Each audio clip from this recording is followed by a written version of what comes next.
হাই বন্ধুসকল, আপোনালোকক আমাৰ ইউটিউব চেনেলৰ অন্য এটা ভিডিঅ'লৈ স্বাগতম জনালোঁ। বন্ধুসকল, আপোনালোকৰ নিশ্চয় মনত আছে উইংছ অফ হাজৰিকাৰ কথা। অসমত হ'বলগীয়া প্ৰথমখন নৰ্থ ইষ্টৰ এৰোপ্লেন ৰেষ্টুৰেণ্ট আপোনালোকে নিশ্চয় আপোনালোকৰ মনত আছে বা বহুতে গৈছে বা চাইছিলে যেতিয়া এয়াৰক্ৰাফ্টখন অনা হৈছিলে।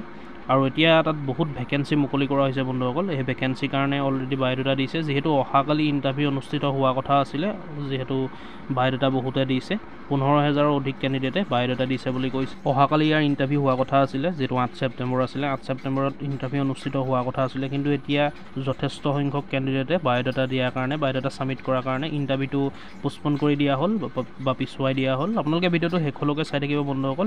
আৰু যিহেতু 2026ৰ 1 জানুৱাৰীতে অপেনিং কৰাৰ কথা কৈছে এৰোপ্লেনখনৰ যিজন অনাৰ আছে হৰিপ্ৰসন্ন হাজৰিকাই, নিশ্চয় কৈছে, আপোনালোকে শুনিছে। আৰু কি ক'লে শুনক, কেতিয়া মুকলি কৰিব এখন ৰেষ্টুৰেণ্ট, যিহেতু 2026 চনৰ জানুৱাৰীত মুকলি কৰি দিয়া কথা আছে অসমৰ ৰাইজৰ কাৰণে। আৰু ইয়াৰ পিছতো কালি যিটো ইণ্টাৰভিউ হ'বলগীয়া আছিলে, সেই ইণ্টাৰভিউটো হ'বনে নহয় আপোনালোকে তেওঁ মুখেৰে শুনক তেওঁ কি ক'লে। যিহেতু কালি হোৱা কথা আছিলে, বা কেতিয়া হ'ব বা কিমান ভেকেঞ্চি ওলাইছে, কি ভেকেঞ্চি ওলাইছে, কিমান কেণ্ডিডেটে এপ্লাই কৰিছে, কিমানক দিব পৰা হ'ব, সকলোখিনি কথা আপোনালোকে গম পাব। ভিডিঅ'টো শেষলৈকে চাই থাকিব বন্ধুসকল, তেতিয়াহে সকলোখিনি কথা জানিব পাৰিব ইণ্টাৰভিউটোৰ বিষয়ে। ডিচেম্বৰৰ ভিতৰত কমপ্লিট কৰি জানুৱাৰীত অসমৰ ৰাইজৰ কাৰণে উলিয়াই দিম। ডিচেম্বৰৰ ভিতৰত কমপ্লিট কৰি জানুৱাৰীত অসমৰ ৰাইজৰ কাৰণে উলিয়াই দিম। গতিকে গম পালে বন্ধুসকল আপোনালোকে যে জানুৱাৰী মাহত 2026ৰ 1 জানুৱাৰীত অসমৰ ৰাইজৰ কাৰণে মুকলি কৰি দিব উইংছ অফ হাজৰিকা। এতিয়া শুনো আহক ইণ্টাৰভিউৰ বিষয়ে কি ক'লে বা ভেকেঞ্চিৰ বিষয়ে কি ক'লে, কেনেকৈ নিযুক্তি দিব। নমস্কাৰ, শুভ ৰাতিপুৱা। আজি আপোনালোকৰ মাজলৈ আহিছোঁ। 6 ছেপ্টেম্বৰ, অহা কাইলৈ 7 ছেপ্টেম্বৰ নিযুক্তিৰ সময়। এটা কথা জনাবলৈ আহিছোঁ আপোনালোকৰ ওচৰত। আমি দিয়া আবেদনৰ প্ৰতি সঁহাৰি জনাই যিসকল যুৱক যুৱতীয়ে আমাৰ ওচৰত আবেদন দাখিল কৰিলে, বায়'ডাটা দাখিল কৰিলে, তেওঁলোকক মই অন্তৰৰ পৰা ধন্যবাদ জনাইছোঁ। আমি এটা কথা ক'বলৈ পাই খুব সুখী অনুভৱ কৰিছোঁ। প্ৰায় 100 যুৱক যুৱতীক আমি সংস্থাপনৰ ক্ষেত্ৰত চিন্তা চৰ্চা কৰিছিলোঁ।